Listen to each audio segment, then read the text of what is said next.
நீங்கள் என்ன நடவடிக்கை எடுத்திருக்கிறீர்கள்? சொல்றேன், அந்த கேன்சர் யூனிட்டை முழுமையாக இயக்கம் பண்றதுக்கு பேஸ் ஹாஸ்பிட்டலாவது என்ன செய்ய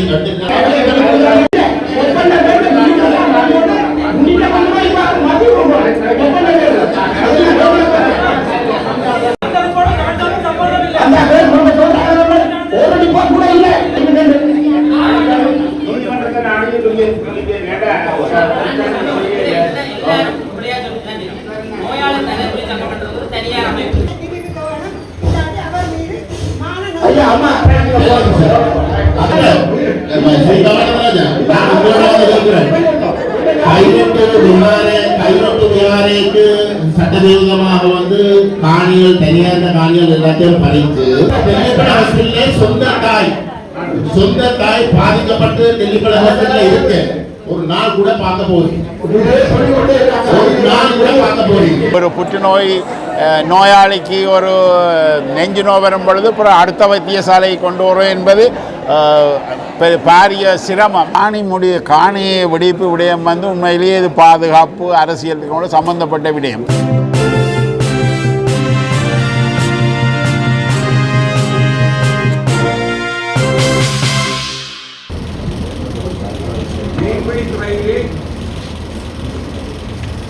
இலங்கை மூன்றில் ஒரு பகுதியை பூர்த்தி செய்த எத்தனை மக்கள் குடியிருப்பை கொண்டது? அதற்கு இந்த தெளிப்படையை எனக்கு மறுமொழி கூற வேண்டும். தற்போது இதற்கான மறுமொழியை நீங்கள் தான் சொல்ல வேண்டும்.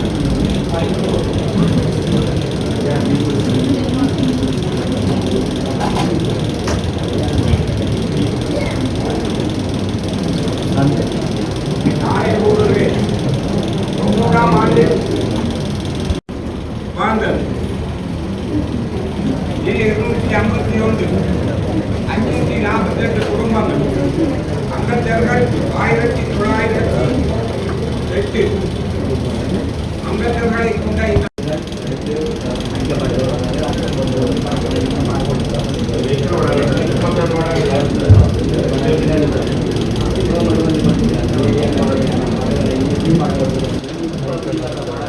ஒரு 6 மாதத்துக்கு முன்னாடி வந்து ஒரு முடிஞ்ச கையோடைய வந்து நான் லைப்ரரிக்கு போகிறோம். அந்த ஹாலுக்கு போனேன். போன இடத்துல வந்து திருவான கடைகள் இருந்தது இந்திய படம். அப்போ எத்தனை இருந்தது, இப்போ எத்தனை ஆகட்டு என்னால் முடிவெடுக்கப்பட்ட வந்து முழுவதும் வந்து ஆட்டப்பட்டு நடுக்கடலில் வந்து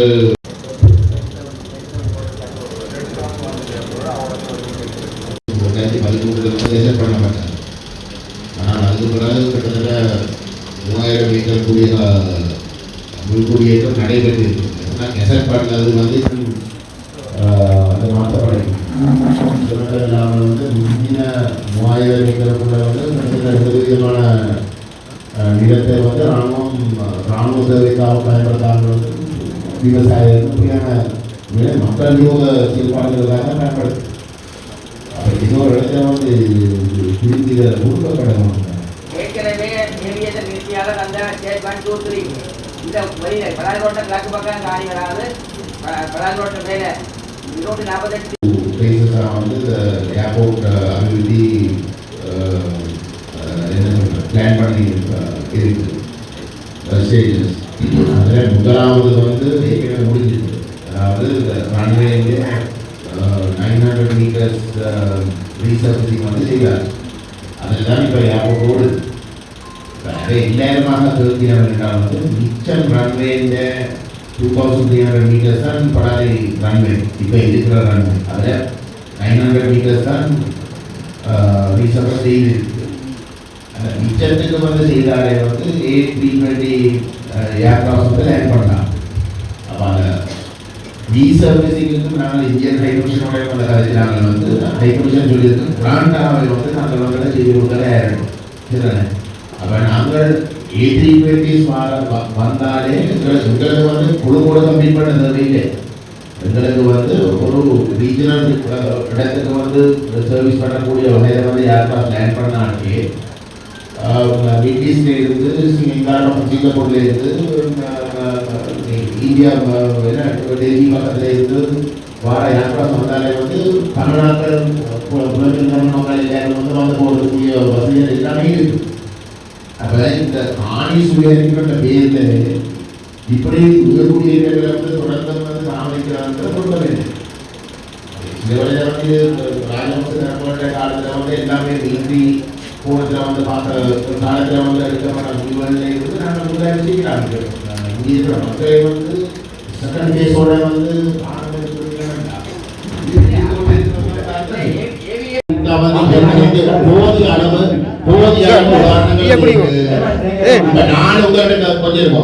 உங்கள்கிட்ட கேட்கிறேன், 3 வருஷமா நீங்கள் இருக்கிறீங்க.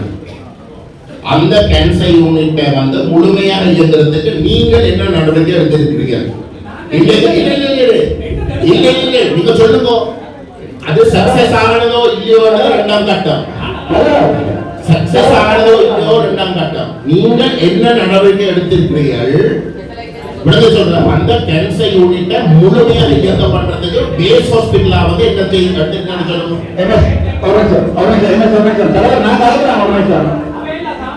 ஐயா நான் ஸ்பெஷலிஸ்ட் எல்லாருமாக சேர்ந்து என்ன மட்டும்தான் இந்த இடத்தை சொல்றீங்க.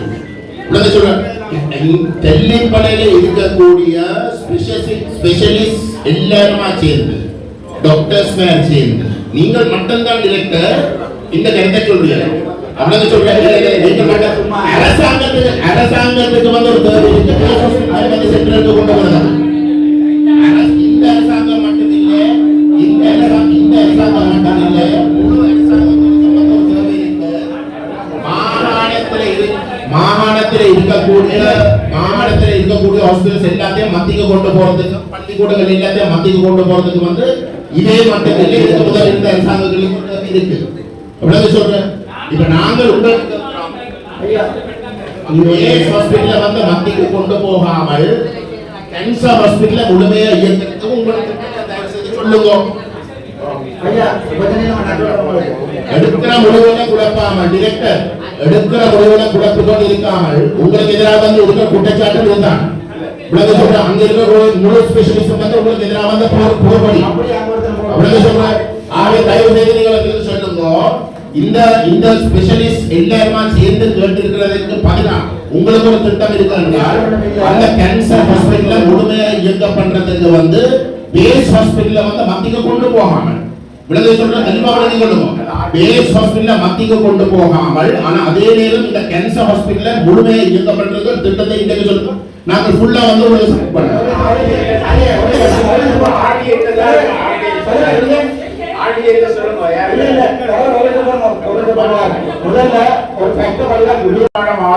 மாகாண வைத்தியசாலை மாவட்ட பிரதி சுகாதார பணிப்பாளர் அவர் தான் இந்த டெவலப்மெண்ட் பற்றி சொல்றோம். நீங்க சொல்லுங்க. அவர் தான் சொல்றோம். நீங்க தான் சொல்றோம். இது பற்றி உங்களோட ஸ்டாஃப் நான் உங்களுக்கு ஆர்டிஐ போட்டு கேட்டேன். நாளை வழக்கு நடக்குது. உங்களோட ஸ்டாஃப் நீங்க வெளிப்படைக்கு வேலை செய்ய முடியுமா?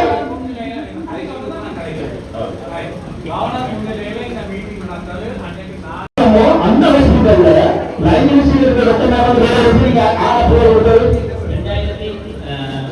வடக்கு மாகாணம் 2020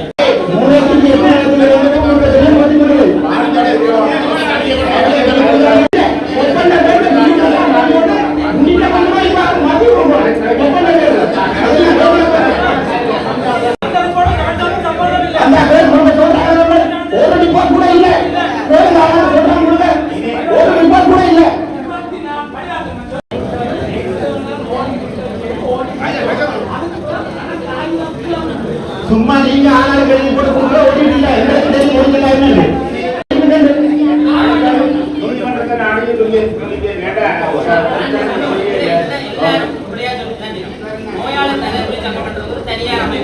அது தனியார் அமைப்பு. என்னன்னா வேற காசு எல்லாம் கொடுத்தாங்க நீங்க இல்ல எம்பி நான் கேட்டேன்.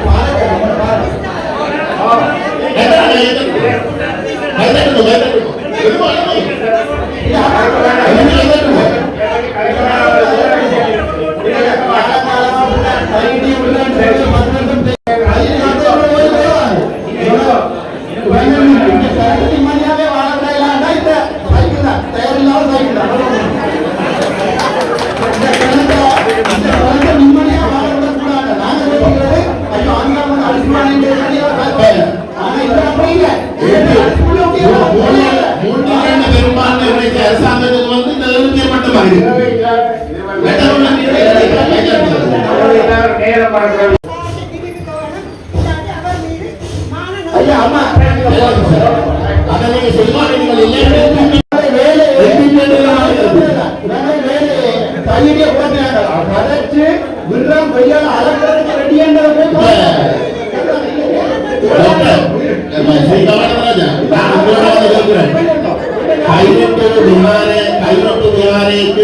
சட்டவிரோதமாக வந்து காணிகள் தனியார்ந்த காணிகள் எல்லாத்தையும் பறித்து பீகாரை வந்து கட்டி போட்டு இப்ப நீங்கள் வந்து மக்களுக்கு சொல்றீங்க, நீங்க நான் அன்றைக்கு பாராளுமன்றத்தில் பேசவும் கூட நீங்கள் எழுதி சொன்னீங்க வந்து அந்த காணிகள் இல்லாமல் வந்து மக்களுக்கு கொடுக்கப்பட வேண்டும். சரிதானே? அப்ப கொடுக்கப்படுற ஒரு இடத்துல நீங்கள் வந்து அந்த உரிமையாளரை வந்து நீங்கள் கேட்கிறீங்க வந்து காணி அளக்கிறதுக்கு வரைக்கும். சரிதானே?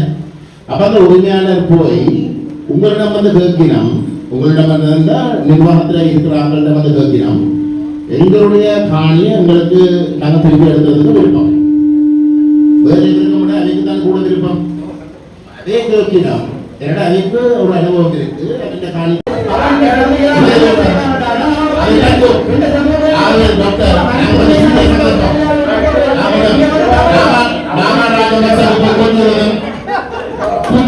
அதெல்லாம் வந்து சொல்றாங்க. நான்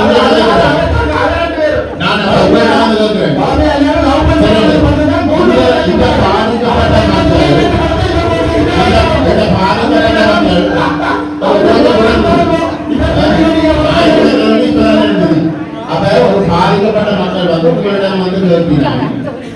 ஒரு பொறுப்பு வாய்ந்த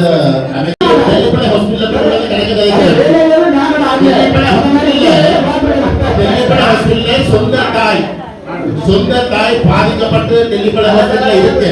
ஒரு நாள் கூட பார்க்க போறீங்க, ஒரு நாள் கூட பார்க்க போறீங்க. அதுதான் இன்றைக்கு இருக்கக்கூடிய டெல்லிப்படை பற்றி புதியவர்கள் வந்து இருக்கிறாங்க.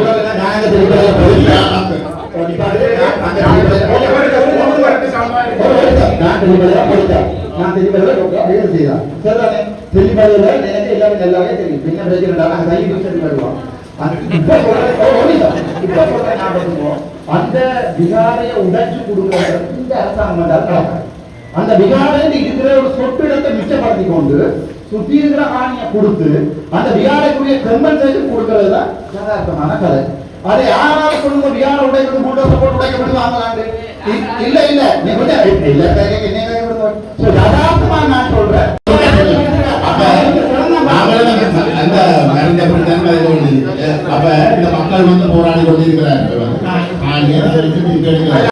இன்றைய தினம் வலிகாம் வடக்கு பிரதேச சபையின் இந்த 2வது பிரதேச ஒருங்கிணைப்பு குழு கூட்டம் நடைபெற்றது.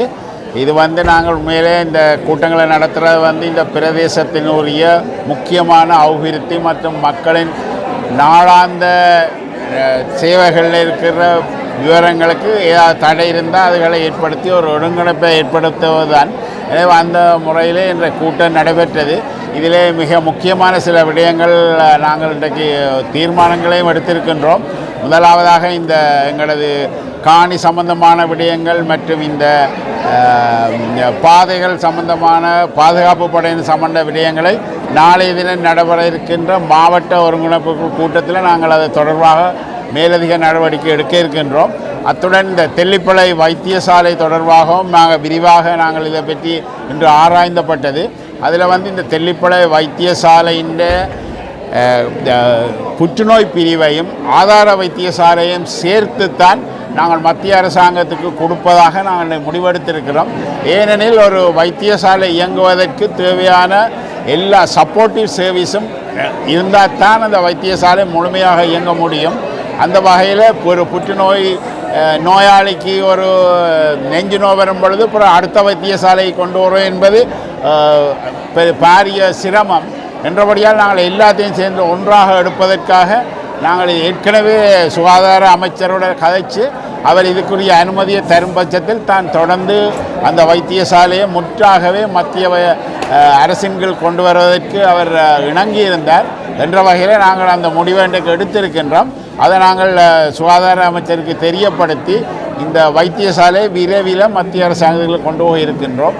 அடுத்ததாக இந்த சடையம்மா கீரிமேலே இருக்கின்ற சடையம்மா மடம் மற்றும் கிருஷ்ணர் கோயில் அதுக்கு போக்குவரத்து செய்வது தொடர்பாக நான் ஏற்கனவே பாதுகாப்பு பிரதி அமைச்சரோட கதைச்சு அவர் அதுக்கு எங்களுக்கு ஒரு பதிலை தந்திருக்கிறார். அதாவது அந்த நேவி கடற்படையிடம் இருந்து அந்த காணியை நாங்கள் உங்களுக்கு முடிவு இவர்கிட்ட கொடுத்துருக்கிறோம், யூடிஐட்ட கொடுத்துருக்கிறோம் என்றும் அந்த யூடிஐயின் அனுமதியோடு நீங்கள் அதை பாவிக்கலாம், மக்கள் எந்த இடம் சென்று வரலாம் என்று கூறியிருக்கிறார். அந்த வகையில் நாங்கள் இன்று யூடிஏ அதிகாரிகளிடம் உரையாடிய பொழுது அவர்களும் அதற்கு சம்மதம் தெரிவித்திருந்தார்கள். எனவே அந்த பகுதியானது பொதுமக்களின் நடமாட்டத்துக்காகவும் கோயில்களுக்கு செல்வதற்காகவும் வெகு விரைவிலே அந்த ஏரியாவை நாங்கள் திறந்துவிட இருக்கின்றோம். அத்துடன் அந்த பிரதி அமைச்சர் குறிப்பிட்டிருந்தார், இதற்காக தங்களது கடற்படையினரின் உதவியையும் தாங்கள் தரணும்னு சொல்லியிருக்கிறோம். என்ற வகையில் நாங்கள் விரைவில் அந்த பகுதிக்கு நாங்கள் விஜயம் செய்து அதை மக்களுக்காக எடுக்க இருக்கின்றோம், மக்களுக்காக திறந்துவிட இருக்கின்றோம் அந்த கோயில் பகுதிகளை. சரி, அத்துடன் பல முக்கிய விடயங்களுக்கு நாங்கள் முடிவுகள் கண்டிருக்கின்றோம். நீ அடுத்த கூட்டத்தில் நாங்கள் இதுக்கு தொடர் நடவடிக்கை எடுப்போம். நாளைய தினம் முடிவெடுக்கப்படும் சொல்றீங்க. ஆனால் தொடர்ச்சியாகவே இந்த மாவட்ட செயலோட உள்ளங்களை இந்த முடிவுகளுமே எடுக்கப்படுது. இது சம்பந்தமாக காணி வெடிப்பு விடயம் உண்மையிலேயே இது பாதுகாப்பு அரசியலுக்கு சம்பந்தப்பட்ட விடயம். எனவே இது தொடர்பாக முடிவெடுக்க வேண்டியது பாதுகாப்பு அமைச்சின் பாதுகாப்பு டிஃபென்ஸ் கவுன்சில் மற்றது அமைச்சர்கள் மட்டத்தில் ஜனாதிபதி மட்டத்தில் எடுக்க வேண்டியதுக்கு. ஏன்னா அது தொடர்பாகத்தான் நடவடிக்கை எடுக்கப்பட்டு கொண்டிருக்க உடனடியாக இந்த கூட்டத்தில் வச்சு நாங்கள் எடுக்க இல்லாததானே என்றபடியால் நாங்கள் அதுக்குரிய நடவடிக்கை எடுத்துக்கொண்டிருக்கிறோம்.